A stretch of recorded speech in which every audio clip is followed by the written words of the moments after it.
Hey guys, what's up? It's Bubba Santonio here. Today we're going to be doing a 5-part series about TULIP, which is the 5 points of Calvinism. And I am a Calvinist. I'm a fairly new Calvinist, but I understand this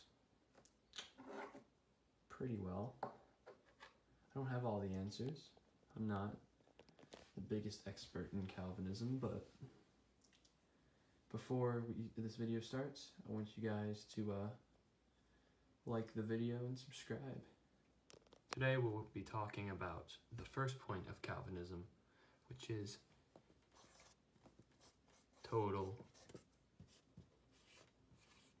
depravity. Pardon my terrible handwriting. Total depravity simply means that man is dead. Ephesians 2:1-6 says, "As for you, you were dead in your transgressions and sins, in which you used to live when you followed the ways of this world and of the ruler of the prince of the power of the air, the spirit who is now at work in those who are disobedient.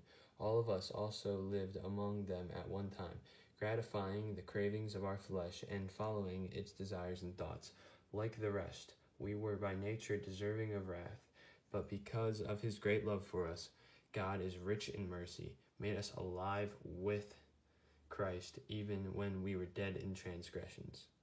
It is by grace you have been saved, and God raised us up with Christ and seated us with him in the heavenly realms in Christ Jesus."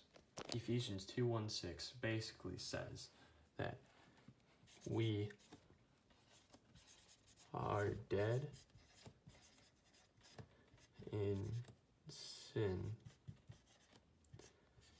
unless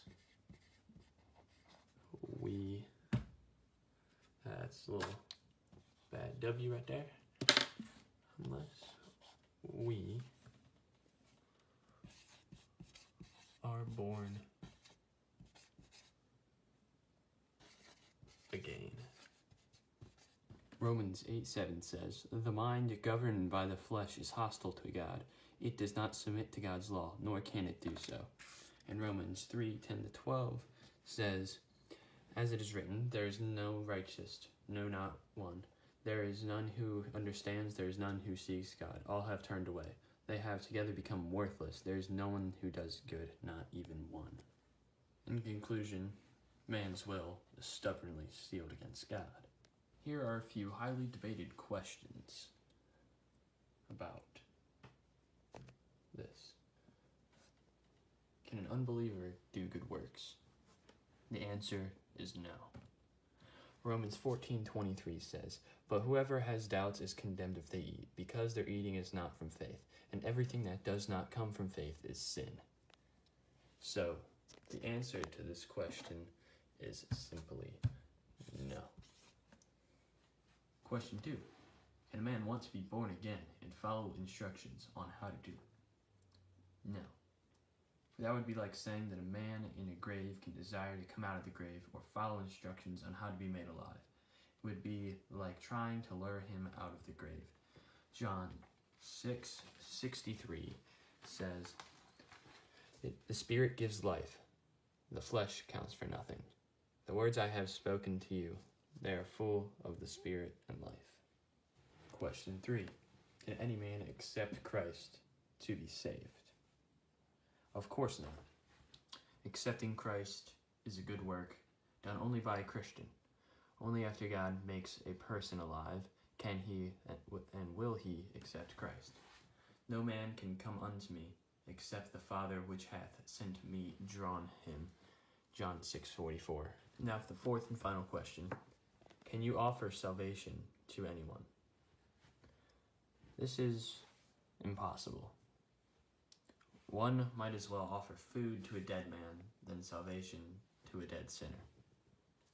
Ephesians 2:1-2 says, "As for you, you were dead in your transgressions and sin, in which you used to live when you followed the ways of the world and of the ruler of of the prince of the power of the air, the spirit who is now at work in those who are disobedient. In conclusion, only God and God alone can make us alive.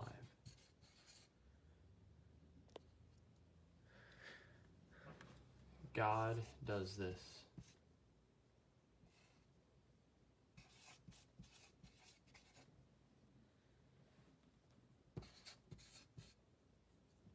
Oops, my bad.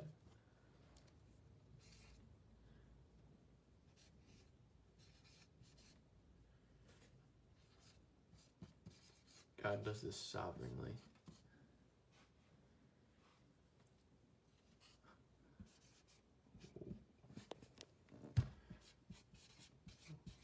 Without our aid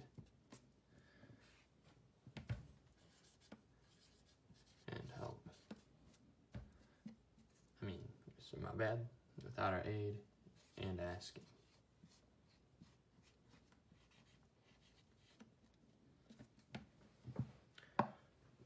From beginning to end, salvation is of the Lord. John 2:9. My bad, that was not the correct verse. It's actually Jonah 2:9.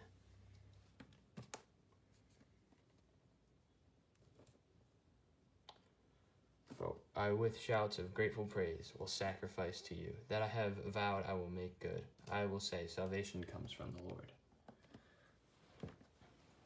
This is the faith we preach, because it is biblical, because it is the faith of our fathers which we love, still living in our hearts, because it gives God all the glory. Thank you for watching. And remember to like and subscribe.